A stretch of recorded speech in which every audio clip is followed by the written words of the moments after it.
इतिहासातील प्रत्येक महापुरुषाच्या आयुष्यात एक देवदत्त असतेच. देवदत्त हा बुद्धाचा शत्रू नव्हता, तर देवदत्त हा बुद्धाचा भाऊ होता. तो संघातील भिक्षू होता, तो नातेवाईक होता, साधक होता.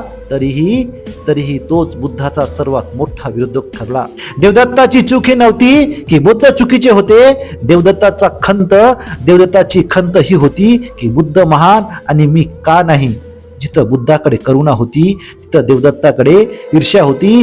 जिथे बुद्धांनी संघाला सेवा मार्ग बनवला तिथं देवदत्ताला सत्ता हवी होती.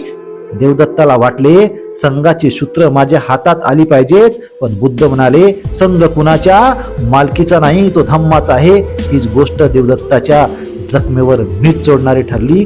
देवदत्ताने बुद्धावर प्राणघातक हल्ले घडवले, दगड घसरवले, हत्ती सोडले. पण बुद्धांनी काय केलं माझ्या मित्रांनो? बुद्धांनी ना बदला घेतला, बुद्धांनी ना श्राप दिला, हात पुढे केला आणि हिंसा नतमस्तक झाली.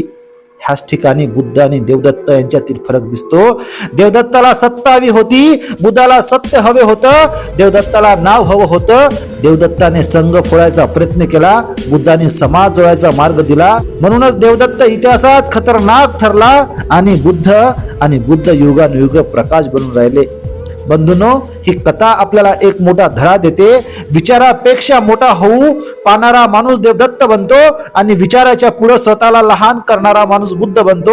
आजही समाजाला देवदत्त कमी नाही, जे बुद्धाच्या विचारापेक्षा बुद्धाच्या नावाचा वापर करतात, धम्माऐवजी सत्ता शोधतात. पण लक्षात ठेवा, देवदत्त क्षणिक असतात, बुद्ध शाश्वत असतात.